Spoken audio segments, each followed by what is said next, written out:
नमस्कार, स्वागत है आप सभी का निवेश की एबीसीडी में। हमारी ऐसी पेशकश जहां पर हम बाजार की चाल आपको समझाते हैं ताकि आप अपने लिए मुनाफे की रणनीति अपना सकें। और हमेशा की तरह मेरे साथ बाजार के एक दिग्गज इस शो में शामिल होते हैं। तो आज स्वागत करते हैं कैनरा रोबेको के हेड ऑफ इक्विटीज श्रीदत्त भांडवलदार का।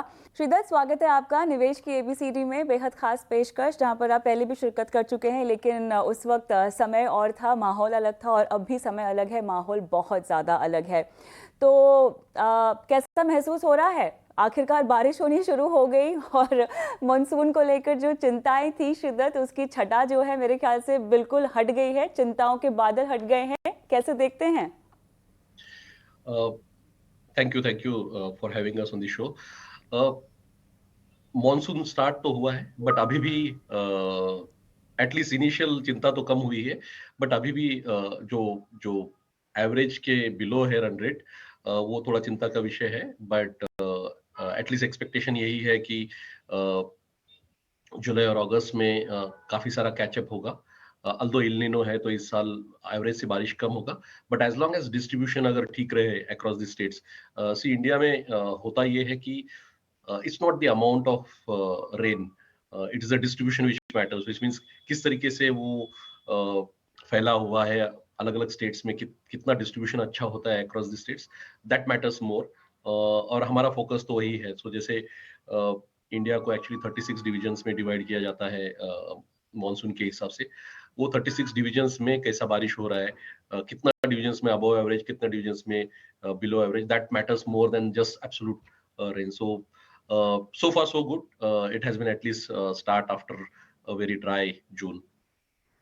तो महंगाई को लेकर चिंताएं क्या खत्म हो चुकी हैं पूरी तरह से इसको देखते हुए, या आपको लगता है कि अब ऐसा नहीं है कि चिंताएं पूरी तरह से खत्म नहीं हुई है, लेकिन हाँ, आने वाले कुछ समय के लिए शायद टल जरूर गई हैं? क्या कहेंगे?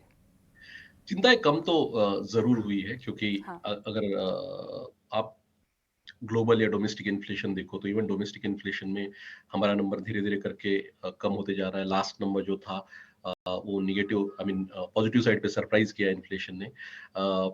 सो चिंताएं तो क्लियरली कम हो रही है, और उसका रीजन भी ये है कि जनरली जो कमोडिटीज है या ऑयल प्राइसेस है, वो धीरे धीरे करके कम हो रही है। फुली अभी भी कमोडिटी प्राइसेस आपके इन्फ्लेशन में पास नहीं हुई है, बिकॉज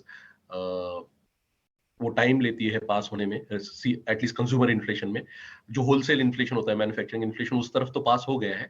बट जो रिटेल इन्वेस्टर होता है आपके लिए और मेरे लिए ग्राउंड पे, उसमें पूरी तरीके से जो डिक्लाइन हुआ है वो अभी तक आया नहीं है। तो उसका पॉजिटिव इम्पैक्ट आगे चल के भी आएगा।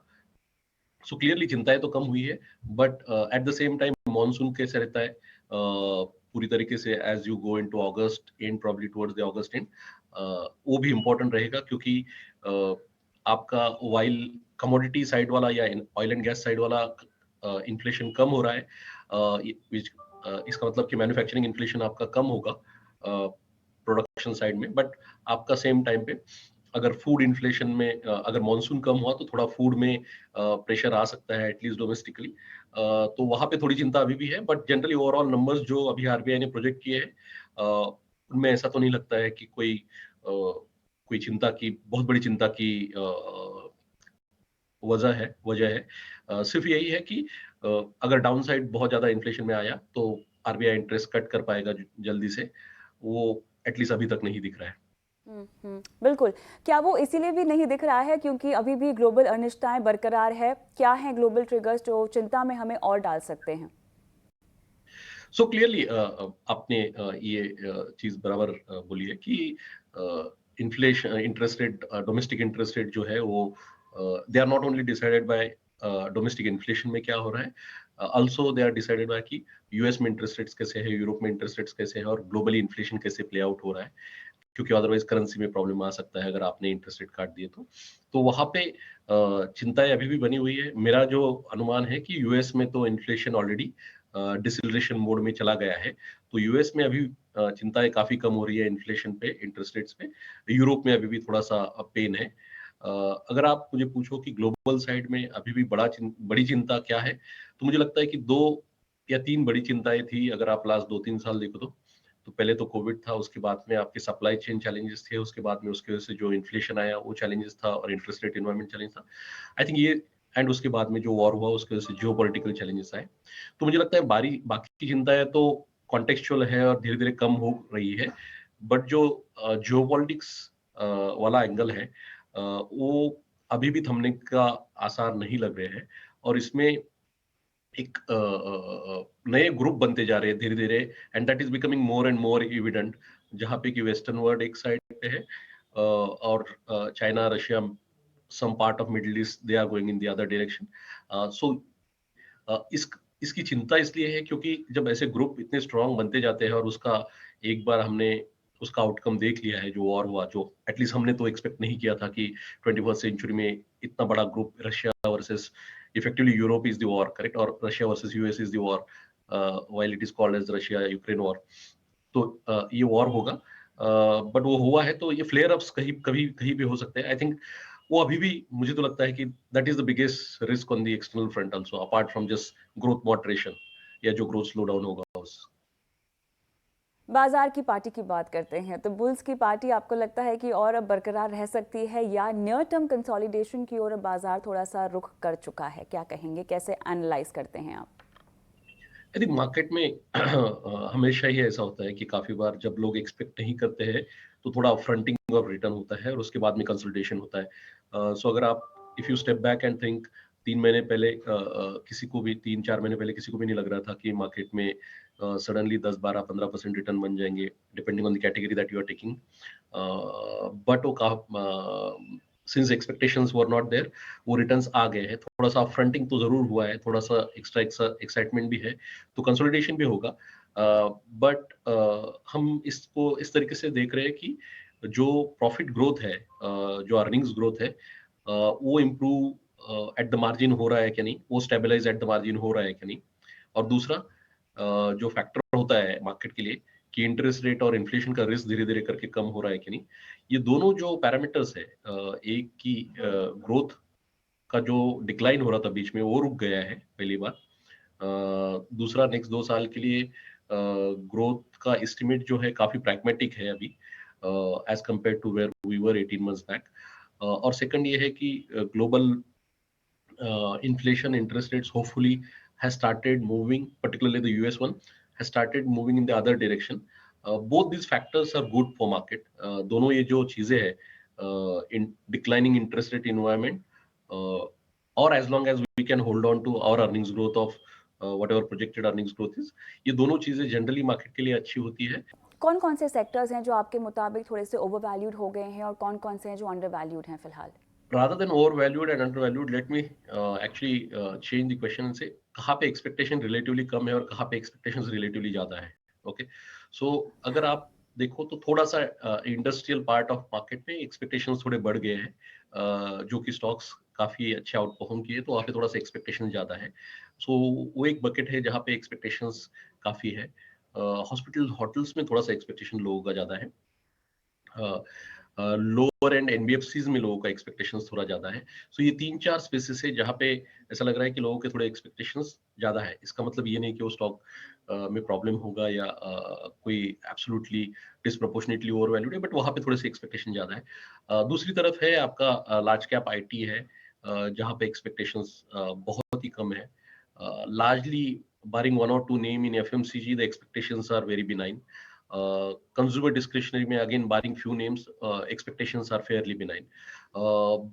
Banks again, large banks में I think expectations are fairly benign, क्योंकि ज्यादातर लोगों ने टॉप लाइन ग्रोथ या क्रेडिट ग्रोथ कम पकड़ा है, निम कॉम्प्रेशन भी पकड़ लिया है। सो इस तरीके से I think largely market is position in terms of कहाँ एक्सपेक्टेशन ज्यादा है और कहाँ पे एक्सपेक्टेशंस रिलेटिवली मोर बिनाइन है। श्रीदत्त, वैसे तो इस सवाल का जवाब अभी देना शायद थोड़ा सा मुश्किल हो सकता है, लेकिन हिस्टोरिकली अगर मैं सवाल पूछना चाहूँ तो लोकसभा इलेक्शंस देखिए अब आने वाले हैं और दिन पर दिन हम देख रहे हैं कि समय अब नज़दीक आता जा रहा है। अब बाजार में रन अप इसको लेकर कितना देखते हैं आप? बाजार वो एक फैक्टर है जो इम्पोर्टेंट है, क्योंकि पॉलिटिकल एस्टेब्लिशमेंट्स मैटर करती है, बट आई डोंट थिंक बाजार सिर्फ वही चीजों पे देख रहा है। बाजार तो फंडामेंटली तो इसी चीज पे फोकस है कि भाई ग्रोथ कहाँ पे और वैल्यूएशन कहाँ पे है, और नेक्स्ट 2-3 साल का ग्रोथ किस तरफ जाने का बेसिकली रुझान है। वही फैक्टर्स पे मार्केट फोकस्ड है। As far as government and election is concern, I think ऐसा मुझे लगता है कि जनरली कोई भी डिसीजन मेकर है, और आज कंसेंसस अगर यही है कि यही गवर्नमेंट वापस आएगा, और that is the consensus today, तो जिसे भी बेसिकली आना है मार्केट में, एटलीस्ट फॉरेनर्स के लिए, उनके लिए जनरली ये बेटर रहेगा कि वो मार्केट में पहले आ जाए, and that is why probably also you have started seeing the basically reversal of flow apart from the basic fundamental earnings growth getting neutral to positive zone gradually. So हम तो election को उस तरीके से देख रहे हैं, election itself can only surprise you. For example आज कंसेंसस है कि uh, यही गवर्नमेंट वापस आएगा, और अगर ये गवर्नमेंट नहीं आया तो then it is a big change in the economic environment in which you are operating. तब आपको एक रिस्क हो सकता है, नियर टर्म एटलीस्ट. अब श्रीधर, अब वो ट्रिगर्स मुझे बताएं जिससे बाजार का मूड खराब हो सकता है. पॉजिटिविटी बहुत ज़्यादा है, पॉजिटिव ट्रिगर्स भी बहुत ज़्यादा है. जो अब तक बातचीत की है, बाजार का मोमेंटम लग ही रहा है कि काफ़ी मजबूत है. घरेलू ट्रिगर्स भी हमारे काफ़ी मजबूत हैं, लेकिन मूड बिगाड़ने वाले कौन कौन से फैक्टर्स हैं जो आपके जहन में अभी आते हैं?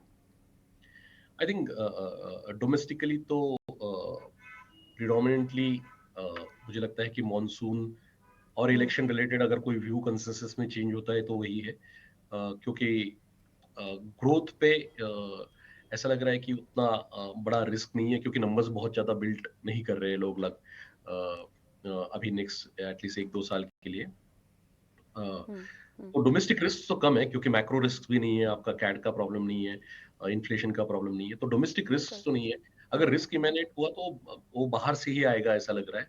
आइदर जियोपॉलिटिकल रिस्क और जो वॉर चल रहा है वो एस्केलेट हो जाए, बिकॉज वहां पे ये भी हो रहा है करेक्ट कि रशिया हरा नहीं पा रहा है यूक्रेन को. So in that process does it get out of hand in certain way, either domestically in Russia और बिटवीन द कंट्रीज, जैसे आपने 2 वीक पहले देखा जो इंटरनल ऑलमोस्ट रिवॉल्ट हो गया था रशिया में, at least mini revolt if you can call it that way. I think risk बाहर से ज्यादा लग रहा है मार्केट में then domestic risk currently, clearly. और जो जी जी जी, कंटिन्यू. और जो प्रीवियस 1-1.5 साल के लिए जो रिस्क था इंटरेस्ट रेट वाला या कमोडिटी प्राइसेस वाला, एनर्जी वाला, वो आज तो ऐसा लग रहा है कि काफी काफी कम हो गया है. उसका प्रिडोमिनेंट रीजन है कि ग्लोबली ग्रोथ मॉडरेट हो रहा है, तो जो मॉडरेशन होगा ग्रोथ का, उसका impact first impact commodity prices पे क्लियरली और इंटरेस्ट रेट्स पे सेकंडली आता है. अब श्रीधर, आपने ऐसे बहुत सारे बुल मार्केट्स देखे होंगे, रैली वाले बाजार आपने बहुत एक्सपीरियंस किए होंगे अपने अभी तक के सफ़र में. मुझे ये बताएं कि जब इस तरह की रैली कोई बाजार में आती है और निवेशकों को देखिए, जब बाजार ऊंचा जा रहा हो, जब रैली में हो, तब भी उन्हें लगता है कि निवेश करने का सही समय है, नहीं है, चूक जाते हैं पैसे लगाने से. जब बाजार में गिरावट होती है तो और कितना गिरेगा बाजार, या और गिर सकता है बाजार, इस चक्कर में वो रह जाते हैं और निवेश उनका जो है वो रह जाता है. अब आपके अनुभव से मुझे ये बताएं, जब इस तरह का बाजार दिखाई देता है तो आप एक फंड मैनेजर के तौर पर किस तरह की रणनीति अपने फंड्स को लेकर अपनाते हैं?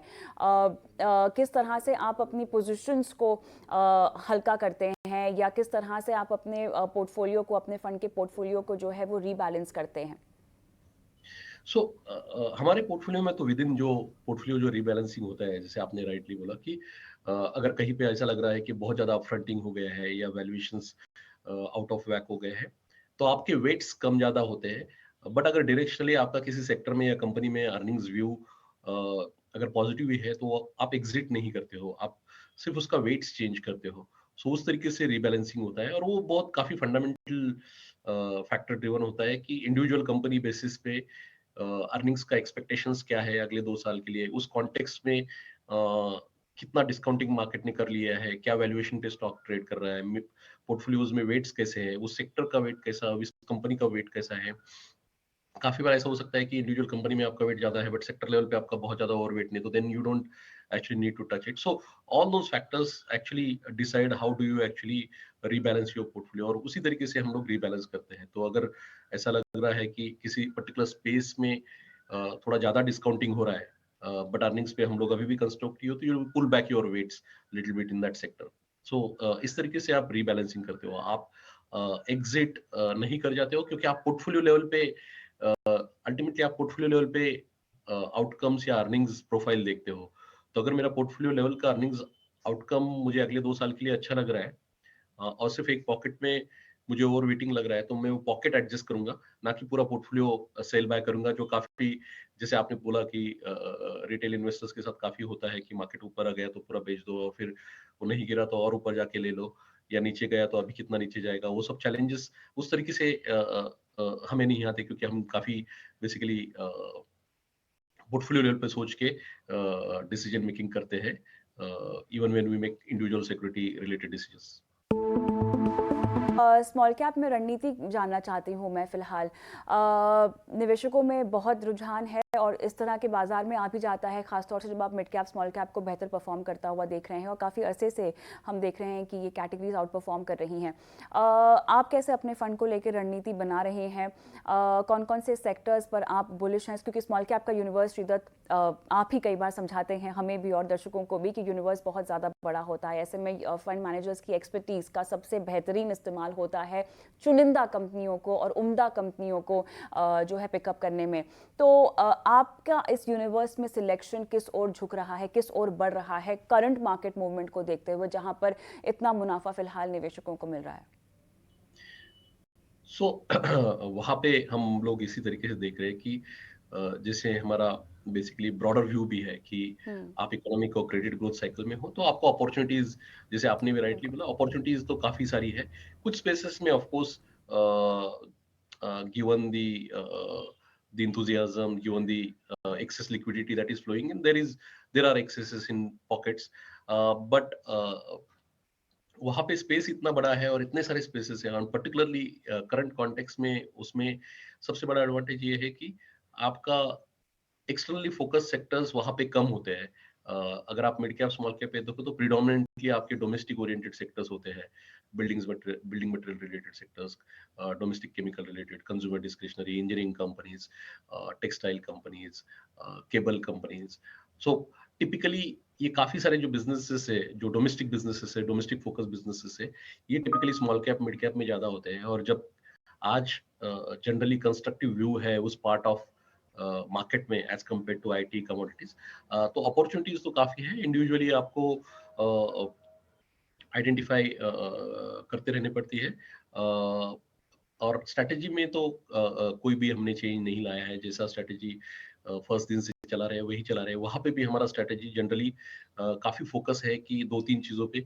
एक कि बिजनेस में निश लीडरशिप चाहिए, कुछ तो क्वालिटी चाहिए जिसकी वजह से वो रेजिलियंस रहे, क्योंकि आपने भी देखा है पास्ट में साइकिल्स में, जब इकोनॉमी में खराब टाइम आता है तो काफी ज्यादा डाउनसाइड वोलेटिलिटी आ सकती है। तो it is better to own quality businesses, जो नीश बिजनेसेस है, लीडरशिप क्वालिटी है उनमें, इस टाइप के बिजनेसेस।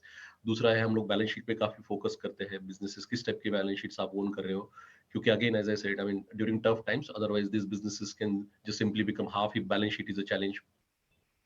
प्रमोटर किस टाइप के हैं, क्योंकि छोटी जो कंपनीज रहती है सब प्रमोटर ड्रिवन कंपनीज रहती है, तो आपका जो पूरा भविष्य है उन पे निर्भर है कि उस किस तरीके का डिसीजन मेकिंग करते हैं दोनों चीज में, कि जो डेली बिजनेस एग्जीक्यूशन है उसमें भी और कैपिटल एलोकेशन है उसमें भी, दोनों चीजों में वो कैसा बिहेव करते हैं, that decides how much money over a period of time you will make, how much they will grow and how they will allocate capital. So ये सारी चीजें है जो हम लोगों ने कोर रखी है इस पोर्टफोलियो में भी, जब हम लोग बेसिकली स्टॉक सिलेक्शन करते हैं। और वो चेंज करने का मार्केट जस्ट 5-10%, 15% चल गया है, उसके लिए कोई भी रीजन हमें तो नहीं लगता है कि वो चेंज करनी चाहिए। वो है। और एक लास्ट फैक्टर है जो हम लोग, जो कि small cap mid cap relatively liquid होता है, लिक्विड पार्ट ऑफ मार्केट है, तो हम लोग कंसंट्रेशन पे काफी फोकस करते हैं। हम लोग काफी कम कंसंट्रेशन रखते हैं वहाँ पे, टिपिकली 3% से ऊपर इंडिविजुअल सिक्योरिटी में नहीं लेके जाते हैं स्मॉल कैप में, इन इंडिविजुअल पोर्टफोलियोज। सो ये सारी चीजें हैं जो स्मॉल कैप में कर रहे हैं। इस स्ट्रेटेजी में जब से लॉन्च किया है हार्डली कोई चेंज आया है इन टर्म्स ऑफ जो फोकस एरियाज मैंने बोले, यही 3-4 फोकस एरियाज रहे। उसके बाद में तो आपकी अपॉर्चुनिटीज अक्रॉस द सेक्टर्स है और वो चेंज होती रहती है अपॉर्चुनिटीज। जैसे अगर आप लास्ट 3-4 साल देखो, तो of course valuation point was different in 1920, काफी रिलेटिवली यहाँ से काफी रिलेटिवली सस्ते स्टॉक्स थे, इसीलिए भी 30-35% कैटेगरी का रिटर्न है, 30% CAGR, 35% CAGR over next 3-4 years, last 3-4 years. तब इनिशियली काफी IT companies, tier 2 IT companies were available which did well, then textile companies did well, chemical companies did well, फिर market infrastructure plays है, जो market related, capital market related place है, उन्होंने अच्छा किया है, इंजीनियरिंग कंपनीज है।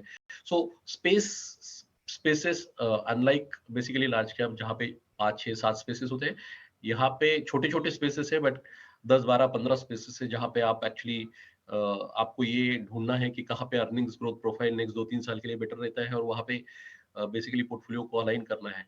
उस स्ट्रेटेजी में कोई चेंज नहीं आया है, तो बॉटम अप बेसिस पे, इंडिविजुअल सिक्योरिटी लेवल बेसिस पे, इंडिविजुअल स्मॉल स्पेस लेवल पे होता रहता है। सवाल यहाँ पर कौन सी फंड की कैटेगरी है जहाँ पर निवेशकों को थोड़ा सा सिक्योरिटी भी मिल जाता है और डाइवर्सिफिकेशन के पर्पस से भी थोड़ी सी उन्हें सहूलियत मिल जाती है? स्पेसिफिकली अगर कैटेगरीज की हम बात करें, मल्टी कैप कैटेगरी फ़िलहाल आपको लगता है कि क्योंकि बम्पर रिटर्न देती हुई दिखाई दे रही है, ऑल्सो बिकॉज जो हम रनअप देख रहे हैं मिड कैप और स्मॉल कैप्स में, क्या लगता है आपको इसमें रणनीति बनाने का समय है? जैसे आपने बोला कि डाइवर्सिफाइड कैटेगरीज में मल्टी कैप, ये जो कैटेगरी है यहाँ पे डिस्क्लोजर हमारा भी मल्टी कैप फंड आ रहा है, Canara Robeco multi cap fund from next week, so I need to disclose that. But इस कैटेगरी में हमें 2-3 एडवांटेजेस दिखाई दे रहे हैं रिटेल इन्वेस्टर के लिए। एक तो जो कि category 25% mid cap, large cap, small cap सभी में एलोकेशन होता है। तो जो रिटेल इन्वेस्टर होता है, या हम काफी बार हमारे इन्वेस्टर्स को यही बोलते हैं कि आपका काम मार्केट को देखना नहीं है, आपका काम बेसिकली फंड्स को देखना नहीं है, आपका काम है कि एलोकेशन पे फोकस रखे और रिस्क पे फोकस रखे और आपके गोल्स पे फोकस रखे। तो अगर यही फोकस है तो मिड कैप अच्छा करे, स्मॉल कैप अच्छा करे, लार्ज कैप अच्छा करे। और हम लोगों ने लास्ट 10-15 साल का डेटा, 20 साल का डेटा देखा, एक्चुअली रिटर्न्स कभी लार्ज कैप में अच्छे बनते हैं, किसी 2-3 साल में, किसी 2-3 साल में मिड कैप में अच्छे बनते हैं, किसी 2-3 साल में स्मॉल कैप में अच्छे बनते हैं। अगर ओवर द पीरियड आप रिटर्न्स देखो तो सभी कैटेगरीज में रिटर्न्स का अपॉर्चुनिटी है। तो मल्टी कैप एक ऐसी कैटेगरी है जहां पे आपको डाइवर्सिफाइड एक्सपोजर मिलता है, और पार्टिसिपेशन सभी मार्केट कैप एलोकेशंस में, मार्केट कैप कैटेगराइजेशन में हो जाता है। सो आपका जो एलोकेशन रिस्क है, जैसे आपने प्रीवियस क्वेश्चन में पूछा कि सिंस स्मॉल कैप में रिटर्न बन रहे हैं तो काफी सारे इन्वेस्टर रहते हैं कि टेंडेंसी रहता है सिर्फ स्मॉल कैप में इन्वेस्ट करे, जब लार्ज कैप चल रहे थे तो टेंडेंसी रहता है सिर्फ लार्ज कैप में इन्वेस्ट करे। सो आपका अगर दूसरे कैटेगरी में और नेक्स्ट 3-4 ईयर रिटर्न बना तो आपका कैटेगरी छूटने का रिस्क ज्यादा रहता है। ये with in diversified category multi cap is a category जहां पे आपको 25% ईच लगाना ही है, मैंडेटरी है कि 25% ईच लगाना ही है। तो आपका वो जो मार्केट एलोकेशन रिस्क है, मार्केट कैपिटलाइजेशन एलोकेशन रिस्क है, वो कंप्लीटली निकल जाता है। And eight the same time 25% जो लास्ट 25% है, वहां पे फंड मैनेजर के पास फ्लेक्सिबिलिटी होता है कि वो लगाए जहां पे उसका व्यू है कि नेक्स्ट 1-1.5 साल, 2 साल, 3 साल रिटर्न सुपीरियर बनेंगे। So that flexibility is good enough. So fund manager, so investor के हिसाब से actually he has a solution जहां पे वो बेसिकली, अगर जैसे वो एसआईपी करता है वैसे this product is SIP in all market caps. So from that perspective, it is clearly a very, very good investor solution for investors who don't want to bother की लार्ज कैप में return बन रहा है, mid cap में बन रहा है, small cap में बन रहा है। क्योंकि अगर आप लंबा पीरियड देख लो, 5 साल, 7 साल, 10 साल, 15 साल, तो सभी कैटेगरीज में अच्छे रिटर्न बने हैं, anywhere between basically I mean low double digit to relatively higher double digit, अगर आप लंबा पीरियड ले लो तो अगर सभी कैटेगरीज में रिटर्न बनता है तो why not to participate in a product जो आपको ब्रॉडर मार्केट पार्टिसिपेशन भी देता है। क्योंकि 50% आपको मिड कैप स्मॉल कैप रखना ही है, तो टिपिकली वो एक्सपोजर उससे ज्यादा ही रहेगा, तो आपको एक majority mid cap small cap exposure भी मिल जाता है, यानी ब्रॉडर मार्केट पार्टिसिपेशन भी मिल जाता है, डोमेस्टिक मार्केट पार्टिसिपेशन भी मिल जाता है। और एट द सेम टाइम बचा हुआ पोर्शन है जो fund manager prudently actually allocate करे तो डाउनसाइड प्रोटेक्शन भी हो सकता है। तो आपका रिस्क मिटिगेशन और आपका अल्फा क्रिएशन, ये दोनों जो पार्ट है उसमें बहुत अच्छी तरीके से कवर हो सकते हैं। ऐसा एक कैटेगरी है multi cap. So I would say investors should explore this category as a category which mitigates all their allocation risks. Shridatt, बहुत अच्छा लगा आपसे बात करके। इतने विस्तार से आपने न सिर्फ बाजार की चाल की बात की बल्कि निवेशकों को बताया और समझाया कि किस तरह से उनको अपने पोर्टफोलियो में अब मुनाफे को बढ़ाने की रणनीति अपनानी चाहिए। धन्यवाद आपका। धन्यवाद, थैंक यू।